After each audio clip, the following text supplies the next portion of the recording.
Hey ho, und wer ist zurück von Gamescom? Der Crown Cletus natürlich. Leckt um mir sind das zwei intensive Tage gewesen. Bin ja wie im Video angekündigt am Donnerstagmorgen um 6 Uhr losgezogen und bin dann gestern oben so um 11 Uhr zurückgekommen. Und ja, was habe ich gemacht? Am Donnerstag nach dem Mittag mal bei Gamescom angekommen, nachdem ich im Hotel eingecheckt habe und so ein bisschen rumgelaufen. Und ich habe gedacht, ich schaue mir jetzt einfach mal das Zeug an, bis ich den Call of Duty Stange finde, weil von dort werde ich dann vermutlich nicht mehr weggehen. Und genau so war es dann. Ihr seht jetzt hier ein paar bewegte Bilder im Hintergrund. Es ist aber eben so, dass ich vielleicht 2 Stunden rumgelaufen bin. Dann habe ich den Call of Duty Stange gefunden.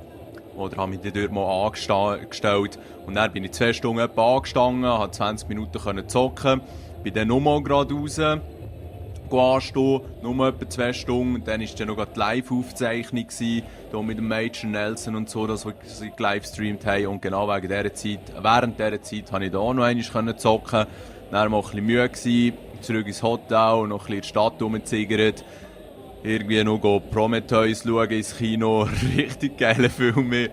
Und dann mal pennen, am Freitag aufgestanden und gedacht, wenn ich gerade um 10 Uhr dort bei der Tür stehe, die Tür öffne, kann ich da ziemlich schnell rein.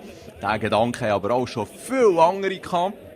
Und darum ja, gleich wieder ein bisschen warten. Als erstes geht zum Call of Duty Stange, 2 Stunden angestanden, 20 Minuten gezockt.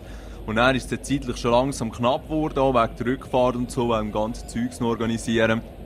Und jetzt bei Turtle Beach haben wir noch so einen Stand gehabt, wo es heisst, da macht man ein 1:1 und wenn man gewinnt, bekommt man einen VIP-Pass und muss dann beim Black Ops 2 Stand, beim Call of Duty Stand, nicht mehr so lange anstehen. Ich denke, probiere ich das mal, dort halt wiederum 1,5 Stunden angestanden oder so, ich weiss doch auch nicht mehr. Man ist aber immer gut unterhalten worden beim Anstehen, das war eigentlich von dem her kein Stress gewesen. Und dann war es eben bei Turtle Beach so gewesen, hat man das Headset bekommen, 4 sind dann, oder 8, sind wir jeweils 2 lang vis-à-vis gehockt, man hat sich nicht auf den Screen gesehen und dann hat man bei Nuketown, also noch beim Black Ops 1, 1:1 können machen und ja, dort dann den Gegner geschlagen zum Glück, das VIP-Ticket bekommen, irgendwann sieht man es dann noch im Hintergrund. Und so habe ich dann beim Black Ops 2 Stange nicht mehr 2 Stunden anstehen, sondern etwa nur noch eine. Also eine schöne Verarschung gewesen. Aber ja, was soll's? Am Donnerstag war noch nicht so viel los, am Freitag schon ein bisschen mehr. Und ich denke, jetzt gerade heute am Samstag, morgen am Sonntag wird dort richtig toll los sein. Andere Games, eben beim Borderlands 2 hat man sicher auch 2 Stunden angestanden, Far Cry 3 auch, Resident Evil 6, eigentlich alle, die bekannt waren. Und ich einfach gedacht, ich bin wegen Black Ops 2 da, anstatt dort jetzt gross noch jemand anderes anzustehen, bleibe ich gerade dort. Man konnte leider keine Fotos machen. Und während dem Anstehen hat man dann so ein bisschen vom David Wonderhart dort Videos gesehen, der Hastro hat etwas erzählt, sie haben Karten gezeigt, sie haben den Trailer nochmal gezeigt, sie haben gezeigt, wie sie den Sound gemacht haben. Und etwa in der Mitte vom Anstehen ist dann auch so ein Raum gekommen, wo einem erklärt wurde, wie das mit der Creator Class läuft und so, wie man das Zeugs aufbauen kann. Und eben, dann hat man endlich loslegen. Was mir noch lustig gedünkt hat, Sleeping Dogs, das ist ja so ein bisschen GTA in Hongkong, glaube ich. Das ist mittlerweile auf dem Markt und selbst dort sind sie, glaube ich, mehrere Stunden angestanden, um das zu zocken. Huere schräg. Aber eben, was soll's. Ich habe mir jetzt hier ein paar Notizen gemacht. Während dem Anstehen beim Black Ops 2 ist mir das in den Sinn gekommen. Und vor allem musste ich lachen ab diesen ganzen Spastis, die sich aufgeregt haben, dass es nur auf der Xbox gezockt werden kann. Und die Sache ist die, es ist überall Xbox 360 gestanden. Alle, die ein bisschen daraus kommen, wissen, dass Activision einen Vertrag mit Microsoft hat. Und auch wenn das ziemlich scheiße ist und ich auch nicht unbedingt dafür bin, dass sie dort in dem Sinn so ein bisschen halt, bevorzugt werden, Microsoft und die Xbox, ist es ja auch sternenklar, was abgeht. Und dann haben sie gerannt und haben gesagt, Grafik auf der Xbox ist ja nicht schlecht. Wie geil ist sie auch auf der PS3, weil dort ist sie viel, viel besser als auf der Xbox immer. Und ständig so Aussagen. Und dann muss ich einfach sagen, es gibt so hure viele Gamer, die keine Ahnung haben. Und gleich die Fresse extrem aufreißen. Und ich wollte jetzt nicht sagen, dass ich die Weisheit mit Löffeln gefressen habe und auch überall rauskomme. Aber gewisse Sachen zeigen einfach, dass man sich nicht mit der Materie beschäftigt hat. Nur weil der Mongo-Kollege nebendran mal gesagt hat, PS3 hat geilere Grafik als Xbox, hat man das einfach mal so übernommen und erzählt das jetzt ständig. Naja, zum Glück hatte ich keine Pumpe dabei gehabt, sonst hätte ich dort echt gar ein paar müssen wegpumpen, weil so dumm, naja, das sollte man eigentlich gar nicht auf dieser Welt rumstreuen. wo das aber niemand zu fest abhissen. Die Sache ist jetzt die, beim ersten und beim zweiten Game, eben die 20 Minuten, hat man einmal Hardpoint gespielt. Das ist eigentlich so ein bisschen wie eine Dropzone, einfach ohne Care Packages. King of the Hill, für die das etwas sagt.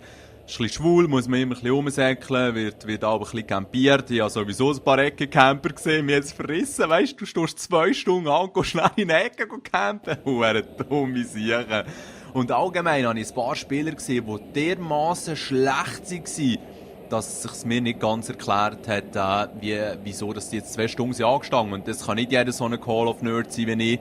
Und ich bin sicher auch nur im Mittelmaß von den Skills. Aber eben, es hat ein paar gegeben, die auch noch nie ein Call of Duty gespielt haben. Oder ich weiss doch auch nicht. Auf jeden Fall eben 10 Minuten Hardpoint und dann noch 10 Minuten Multiteam, Team Deathmatch. Und ja, die ersten 2 Mal sind nicht so wahnsinnig gelaufen, mal ein bisschen Karten kennenlernen und so. Aber schon beim zweiten Durchgang, nachdem dass ich wieder bin angestanden habe, ich im dritten Spiel mal Bombe reingehabt.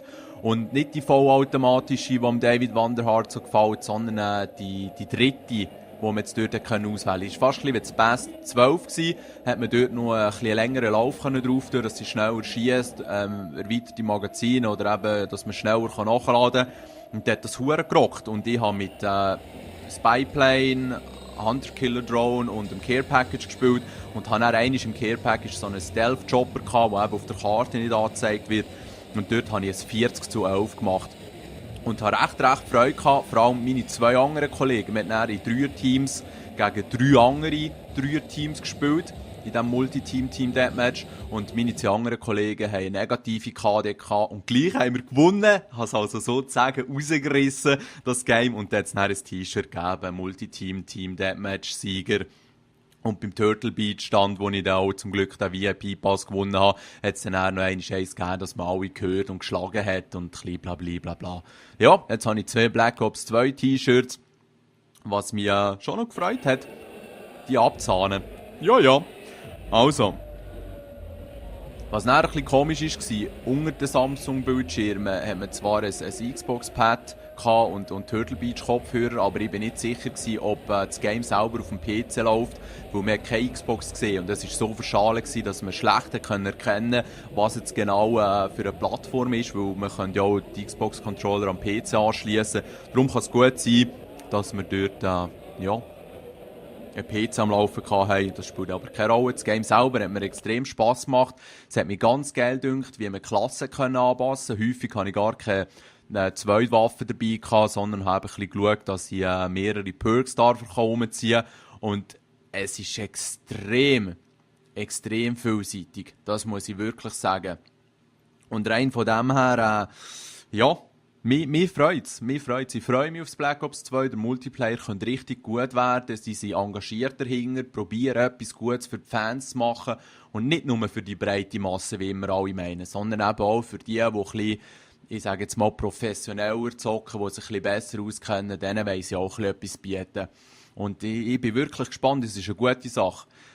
Killstreaks oder Pointstreaks heisst jetzt eben weder noch, sondern der Vanderhart nennt sie Scorestreaks. Es gibt einfach Punkte, wenn man Assists macht, wenn man Züge einnimmt, Flaggen einnimmt, jemanden killt und so weiter und so fort. Und wenn man dann irgendetwas am Memo hat, wo Gegner tötet, zählt das auch punktemässig dazu. Nicht wahnsinnig viel, aber es hat sich jetzt in dem Sinne ein bisschen geändert im Vergleich zum Black Ops 1. Auch der Singleplayer-Modus wird, glaube ich, richtig cool gemacht, so mit den Missionen, der Story in da. Mir hat auch von Black Ops 1 auch schon sehr gut gefallen. Ja. Es hat auch recht viele schwule Sachen gehabt. Und ich habe nichts gegen Schwule, wo das so niemand dissen, aber wer mit so Föhnfrisuren und so rumläuft, irgendwie 14 ist, der sieht einfach in meinen Augen gottlos schwul aus. Aber vielleicht stehen die heutigen Chicks auf das, kein Plan, mir auch scheißegal. Der Beste, den ich gesehen habe, der gezockt hat, hat das 65-10 gemacht. Das war nicht schlecht. Und was auch noch gut ist, alle Faktoren, die jetzt die Waffen beeinflussen, wie eben Steady Aim und so Zeug, das gibt es jetzt eben nicht mehr als Perk für die es noch nicht gehört haben, sondern das ist jetzt alles bei Waffen. Anstatt Steady Aim hat man jetzt so einen Laser, der dann ein bisschen genauer schießt aus der Hüfte. Anstatt irgendeinen Stalker hat man eben so einen anpassbaren Pistolengriff oder ich weiss auch nicht genau, wo man dann halt sich schneller bewegen kann, wenn man zielen. Und es gibt da schon noch viele Sachen. Den Grenade Launcher habe ich auch gesehen als Aufsatz für die AK, ähnliche Waffen. Und es hat scheinbar auch so eine Type 95 ähnliche, aber für die es noch nicht wissen, seit dem COD 2 die Infinity Ward und Treyarch die Call of Duty Engine unabhängig voneinander entwickeln. Es ist also nicht zu erwarten, dass hier irgendetwas ähnlich wird sein zwischen dieser Type-ähnlichen Waffe und der 95 und sonst wäre es Zufall. Wie auch immer, es wird vermutlich recht Balance wird gut sein und zieht nach hinten. Das Video habe ich jetzt hier rausgenommen während der Live-Show vom Donnerstag. Und dort hinten links, ich zeige es dann auch noch, mit einem Fili hockt so ein Bürschli mit einem Cap und einem gelben T-Shirt. Und das war echt im Fall. Mir jetzt verrissen, dass sie dann gerade Live-Aufzeichnung gemacht haben. Da habe ich den Hastro von weitem noch gesehen, der Wanderhard auch noch schnell. Und ich habe sogar gehört, dass der X7 noch stört war. Abgefahrene Geschichte. Ich empfehle euch wirklich, die Livestreams zu schauen. Auf der Xbox ist es relativ chillig, aber auch über blackops.com oder Facebook. Sie geben wirklich viele interessante Infos raus. Und als beste News, das hat er gestern gerade erzählt, der Wanderhard im Livestream, der Orbital VSAT wird genau gleich sein wie der Blackbird im Black Ops 1. Also kein Ghost und nichts kann ihn vor dem schützen, das finde ich ganz geil. Also ich bin völlig euphorisch, es wird richtig, richtig gut. Bei Fragen einfach in die Kommentare. Schönen zusammen.